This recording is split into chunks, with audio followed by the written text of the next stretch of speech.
Welcome everyone to my channel called Harbi Kafir, brought to you by the Dar el Harb Center for Islamic Studies and me, your host, Harbi Kafir.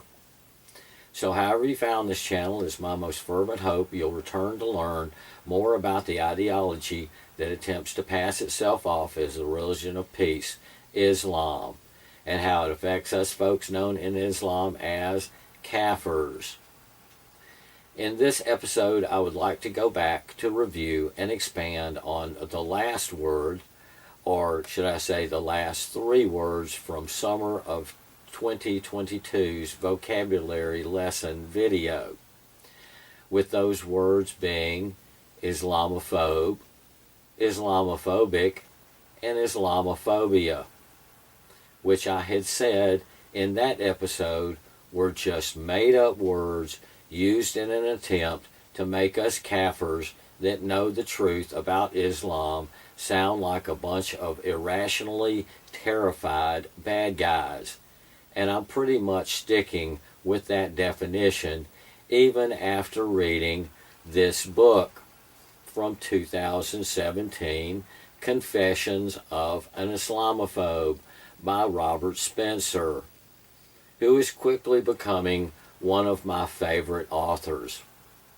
The book is presented in first person because Spencer has experienced or chronicled much of what appears on the pages.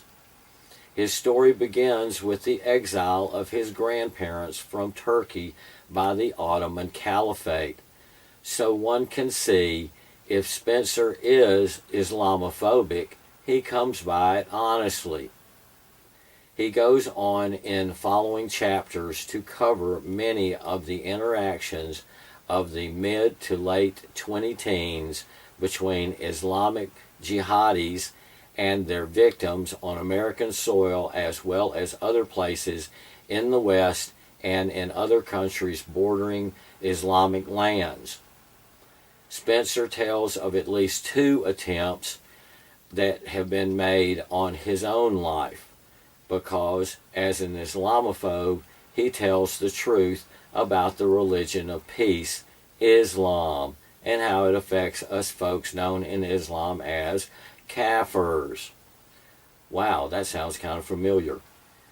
So I can highly recommend Robert Spencer's 2017 book, Confessions of an Islamophobe, because it basically reads like an extended version of his weekly YouTube live stream show called This Week in Jihad that he does for jihadwatch.org, which I also highly recommend.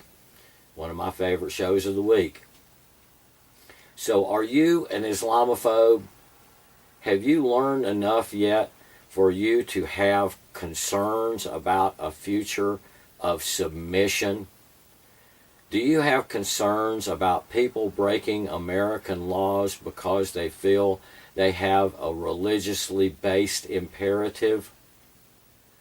Do you know Allah's final prophet, Muhammad, bless his little old heart, was a warlord and a caravan robber who had a dozen wives, one of which was a prepubescent child, as well as female sex slaves he captured as spoils of war and traded? Are you aware of that the holy book of the religion of peace has an entire chapter entitled All and Fall, devoted to how to split up the spoils of war? Why does a so-called religion of peace need a spoils of war chapter in its holy book anyway? If you find yourself having concerns or questions about what you may have learned about Islam, guess what? You might be an Islamophobe. Has what you have learned here about Islam now getting you called Islamophobic? Has being exposed to the truth infected you with Islamophobia? Well, welcome to the club here at the Dar el Harb Center for Islamic Studies, where we try to infect Kafirs with the truth. And here at the Dar el Harb Center for Islamic Studies, we recently added a dozen newly acquired books for the center's library, 10 of which were written or edited by Robert Spencer, of which 3 I am now about halfway through, having already finished Confessions of the Islamophobe first. These other 3 books are an easy read altogether there, because they all cover pretty much the same material about Islam, so I am getting a pretty good foundation. I wanted to buy some of these books locally, but bookstores here don't stock them.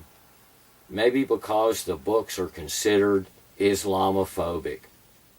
So I ordered the books myself through an eBay seller and saved quite a bit on the dozen books I got.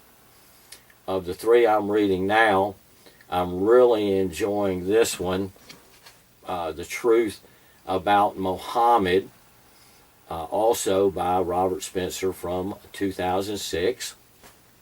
It will probably be the basis for my next video. I am looking forward to getting his 2021 book on the same subject called Did Muhammad Exist? When I can obtain it cheaply. Have I mentioned I'm on a budget? But I plan to add to the library as my budget allows. And it seems the more aware I have become from the knowledge I am accumulating, the more concerned I have become. So it is here I will leave you with a quote, not from the Quran as usual, but from the Bible, because it seems folks don't read their Bibles as much as they used to. This comes from Ecclesiastes chapter 1, verse 18.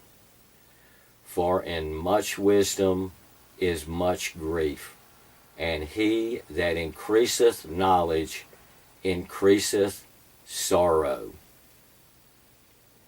Yeah, I wish I didn't have to be the one to tell you about all this stuff, but someone has to do it. So that's why I'm now a warner. And one of the first things I will tell you here at the Dar el Harb Center for Islamic Studies is, you're already a kafir. You might as well be a warner. Please leave your comments below, and remember, no Islam, my fellow kafirs, so there is no submission.